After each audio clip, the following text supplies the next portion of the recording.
Thanks for clicking on this video, but I want to ask you guys a question before we get started. What was the best Xbox pickup you've ever had? Now I know I've asked before for people to give me like some good game deals that they found, but since we're talking about Xbox pickups in this one, I'd love to hear what your best Xbox 360 deal was. So I've also made like a newbie intro, so let's see how it goes. Let's get into the video. Hey everyone, my name's HarryAtomic and it's Wednesday, which means today's Community Day. So today's Community Day video, I'm playing around with the idea a wee bit, so I'm sorry if it's not exactly what you asked for, but Sir Bobberus asks, "Hi Harry, I have two video ideas for you. Chump change, save all coins below £1 and spend them on new games at CEX, or 10 for 10 games from CEX for a tenner." I decided that I would give this a go because it's a bit of a challenge really, and I completely failed. I just made up like my own sort of rules, so I hope that that's okay. Basically, I don't really use cash that much. I just use contactless all the time, so if I was to save all my coins from the month, I'd probably just have no money and it would be a really boring video because I would have no games. And I was gonna do 10 for a tenner, but then I came across like 20 quid that I'd set aside for games, and I thought I'll do 20, and then someone gave me a fiver for ordering dinner, so there was 25, and eventually it steamrolled, and I thought, do you know what, stuff it, I'm taking this £70 that I've got saved, and I'm gonna go onto CEX and just get a big 70 quid CEX MEGA HAUL. So here we are, Sir Bobberus, I used you as an excuse to spend 70 quid on Xbox games. Hope that's okay. Now another thing to keep in mind for this video, I collect PAL games. I'm going for a complete PAL set, and I'm about 2/3 of the way in, so at this stage I'm just kind of buying like strange stuff or bits that I've just missed over the years. So if there's no like glaringly good games in here, chances are I've already got them, but still let me know down below if there's anything you think I should have picked up, and I'll let you know if I already have it. People letting me know things that I should have got have filled some real holes in my collection before, so you'd be helping me out a lot by giving me your suggestions. Anyways, the first games that I picked up were 3 X-Men games. I got X-Men 3, the official game, X-Men Destiny, and X-Men Origins Wolverine. Now, I do not like X-Men at all. My only favourite X-Men, is that a thing? Are they called X-Mans? My favourite X-Men character was Gambit. He was the guy that like chucked all the cards and stuff because it was just the lamest superpower ever. And other than that, I just didn't really connect with any of the other characters. So I definitely will play these at some stage. I would imagine that X-Men games would be good because I like superhero games, even though I don't like X-Men.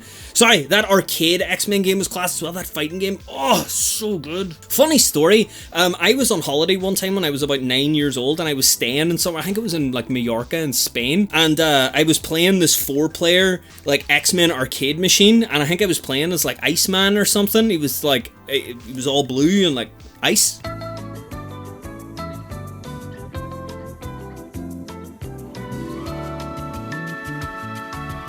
And you always used to race down ahead of all the other kids to try and like get there first, so you could get like the player 1 slot, because whoever got like the last one, I think it was like player 4 or something, there was a bit of metal on the side of the machine that always electrocuted everyone, so like you never wanted to be there because you got zapped all day. Anyways, it was an X-Men machine. I suppose that's a relevant story. Anyways, on to the next games. So the next game I picked up was purely because I don't have it in my collection already, is World Series of Poker Tournament of Champions 2007 edition. I am unaware if there were any other editions bar 2007, but just look at that cover, it just screams quality. We've got this lady, we've got Hideo Kojima's cousin, we've got Metal Jesus, and Soul Patch, who's really happy with his new bracelet. But yeah, I'll probably just play this as a laugh if someone comes round. I'm not a big poker fan, I'm not a big gambling man. But hey, at least I've got it in the set now. I suppose when you're going for a full PAL set, you have to do this to yourself from time to time.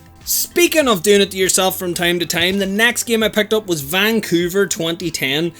This was a Sega sports game. It's definitely not the Sonic and Mario series. It's probably just the Xbox concerned looking skiing man series.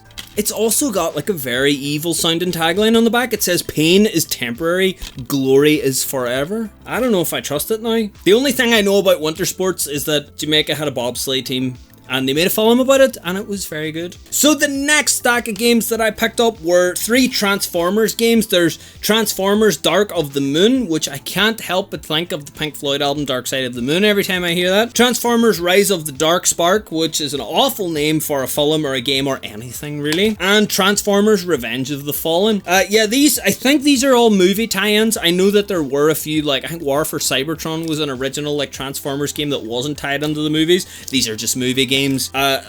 Unless the achievements are really easy, I'll probably not play them, or unless anybody really wants to see them. But yeah, nothing really to say. It's got Optimus Prime on the front. Moving on. So the next game that I managed to pick up was Shadows of the Damned. I know nothing about this game. It was published by EA. It claims they have some really cool like staff on the back. Like it says that it's from Suda51, director of No More Heroes, Shinji Mikami, director of Resident Evil 4, and Akira Yamaoka, sound director of Silent Hill. I probably butchered all of those names, but I butcher everything because people keep reminding me that my accent is sully. To be fair, it is kind of sully. But yeah, I probably actually will play this. It looks like just the right amount of like mid-budget, sort of mid-tier. Let's call them AA games. They say they've treble A games, but what about the other A's? Are there single A games? This looks more AA to me. Like the battery, but in a game. Speaking of batteries, the next game that I picked up was another movie tie-in. Thor, God of Thunder.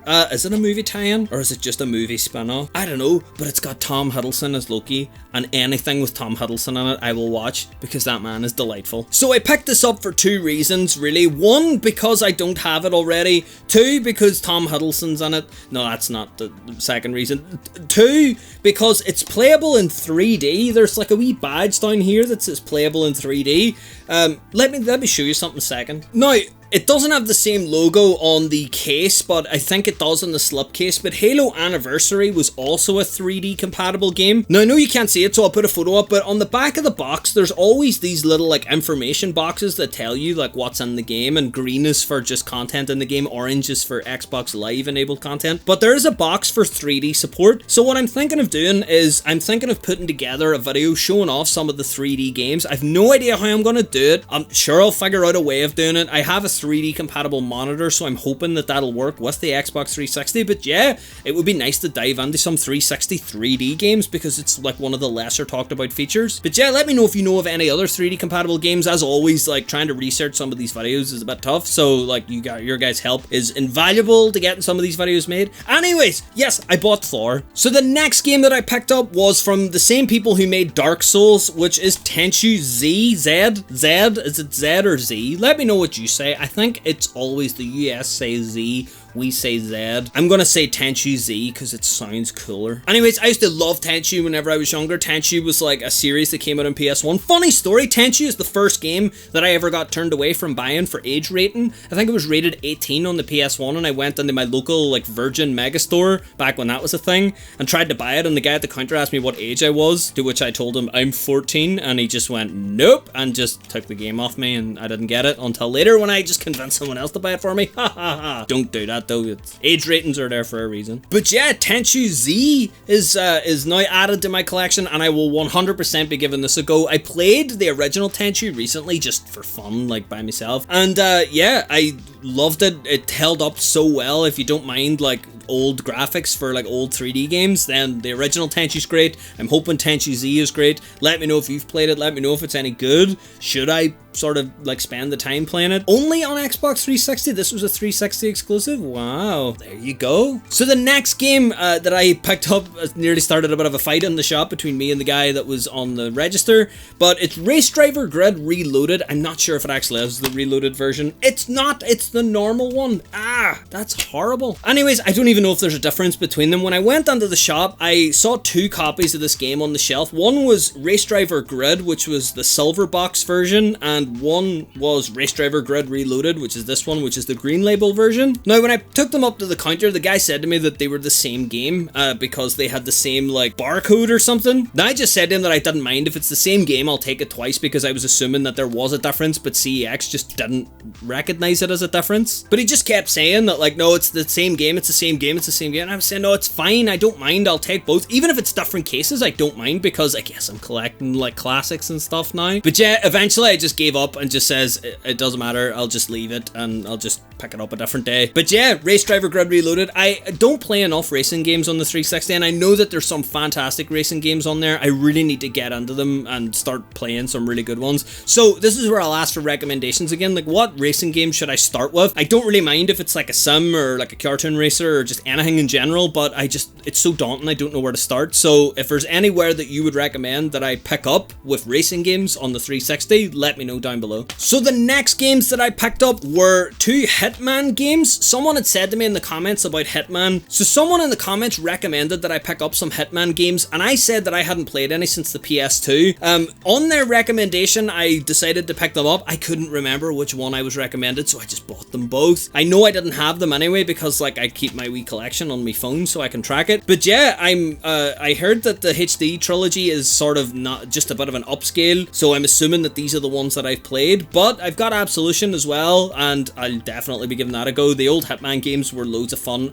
I enjoy weird stealthy games. I have way too much anxiety when I'm playing them, and I just get really into them because like I just get so scared that I'm gonna get caught, and oh my goodness, it's like it took me ages to finish Metal Gear because it just kept getting on top of me. Short stack left, we're nearly there. So the next game that I picked up is another EA game. It's called Kingdoms of Amalur Reckoning. My goodness, on the back of the box this looks like exactly the game that I would love. So recently I started playing like World of Warcraft again. I'm only playing it casually. I'll probably never like max level a character, and I talked about Oblivion recently because I'm just really in the mood for like any type of RPG. I even mentioned RPGs in another video. But yeah, the back of the box just looks like demons and like spears and like fighting bows. I hope that this game is what I want it to be, because I really want like a good RPG, like a good like mythical old style RPG that I can like sink my teeth into. But yeah, this one hopefully, I've got big hopes for you, Kingdoms of Amalur. So the next game I picked up was Kung Fu Panda Showdown of Legendary Legends. Not much to say about it. I have no idea what this game is about. It looks like some kind of fighting game. Either way, if any of the younger members of my family come over, I'll probably put it on so we can all play it together. But yeah, Kung Fu Panda. Next up is Overlord. It's that game that I keep mistaken for Dungeon Keeper. I don't even know if it is like a Dungeon Keeper-esque game, but yeah, who knows. But yeah, I have Overlord 2. I didn't play it because I didn't have Overlord 1. Now I do. I kept buying the second one thinking I had the first one, so I have like 3 copies of the second one because I kept forgetting to mark it off my list. Well, you should always keep your list up to date. But yeah, also, tiny wee side point about this game, it's something I love whenever I buy used games. Now, whenever you buy used games, you're not ever guaranteed to get the manual or anything. You're kind of just gonna get the disc in some instances. So I'm always really happy whenever I get like all the wee extras as well. So this game came with like a little map, and again, I just love the fact that it's still in the game. I just love having like all those wee extra bits. Ugh, so nice. It stinks of smoke though as well. I suppose that's one thing that's kind of rubbish about buying secondhand games. Ugh. So next up is NBA Jam. Now, NBA Jam was also a Super Nintendo game. I'm assuming that this is just along the same lines. Yeah, looking at the back of the box, it's along the same lines. This was a game I played on the arcade. It was a game I played on the Mega Drive. It was a game I played on the Super Nintendo. I knew all the cheat codes. I like unlocked all the characters. It was just such a weird and out there like arcade basketball game. It was so much fun to play back in the day, and I'm hoping that this like holds some of the same magic. So 100% I'll be giving this a go, even if it's just to muck around and just like see if it's the same. The original voice of NBA Jam returns with all of his classic catchphrases. Oh, I'm gonna love this. Anyways, moving on. Next one I picked up, pretty simple. It's just Pirates of the Caribbean at World's End. I've seen this game being played before. 100% it's not anything that I'm gonna like spend a lot of time on. I think the achievements are pretty easy, so I might just like burn through the achievements someday and just sort of knock it off the list and sort of give myself an easy 1,000. I think it's an easy 1,000 though. If it's not, like, sorry. But yeah, Johnny Depp. Second last game is Walking Dead Season 2. Now, I recommended Walking Dead in my 5 games under a $5 list. Now, this series is fantastic. I can't say enough good things about it. There were some parts of season 2 that I think were actually better than season 1. There was, I think it was the second episode, it was the one where you're out in the farm. Just, it had me so uncomfortably on the edge of my seat the whole time, and it told some really like gritty stories that I just hadn't seen tackled in video games before. So it's a really brave game as well. Anyone that picks up the first season, definitely pick up the second season. Now I know it's a bit memey sometimes for the whole like he will remember that and all that type of stuff, but if you can sort of set aside all the memes for a second, it's a really fun game, and 100% I'd recommend anybody pick this up. Last game on the list is King of Fighters 12. Now, I didn't hear anything about the first 11 King of Fighters. I think it was an arcade game back in the day. I may have played it, or I might be confusing that with something else. But either way, I saw this when I went on the door. I'm in a huge anime mood at the minute for some reason, so like the cover just jumped out at me and I just knew I had to buy it. But yeah, apparently this is a fighting game. I do enjoy my fighting games. I like kind of just playing offline and just mucking through the story. I'm terrible at online fighters, especially because I spent so much time playing like Mortal Kombat vs DC and Mortal Kombat 9, I think. Just never spent that much time on a fighting game again. But yeah, this just looks like an anime fighting game. It looks like something that I would really enjoy. Plus it's complete. Yeah, love when you get games complete. Yeah. Anyways, that was my ultra haul of Xbox games. There are 1, 2, 3. So altogether, there's 21 games for a total of £66.50. That is a long receipt. But yeah, I'm so happy to have them all now. I'm so happy to like have found some games that I don't see very often, and I'll be able to add them into the collection. So anyways, thanks for watching this video, guys. Let me know if you guys have found any cool games in CeX or any like rare, weird games out and about. Someone mentioned car boot sales as well, which I can't believe I haven't mentioned car boot sales yet. So let me know any of your cool car boot finds. I know I've had some really good ones in the past as well. So the way that this channel works is that Wednesdays is community day. I mentioned at the start that this video was suggested by a user in the comments. So if you have any videos that you want to see, let me know down in the comments below, and on a Wednesday we may pick your comment and make a community video about it. At this stage, really, I'm getting them in as quick as I can make them, so I would pretty much guarantee that your video is going to get made at some stage. Now, anyone that has left me videos that are like over a month old, I am getting to them. Some people have really given me some meaty community day videos, and I am working through them, but trust me, I will get to your videos sooner or later. There's some great ideas on there. If you would like to talk about Xbox stuff in general, the best place to do so is on the Xbox 360 Discord. I'm on there all the time, and trust me, that place is full of some of the most knowledgeable people about the Xbox 360. Also, consider getting subscribed. I do 3 videos a week, one on Saturday where I round up the week's news, one on Monday where we just do a general Xbox video, and one on Wednesday where we do community day videos like this. Anyways, thanks for watching. I'll see you guys next time.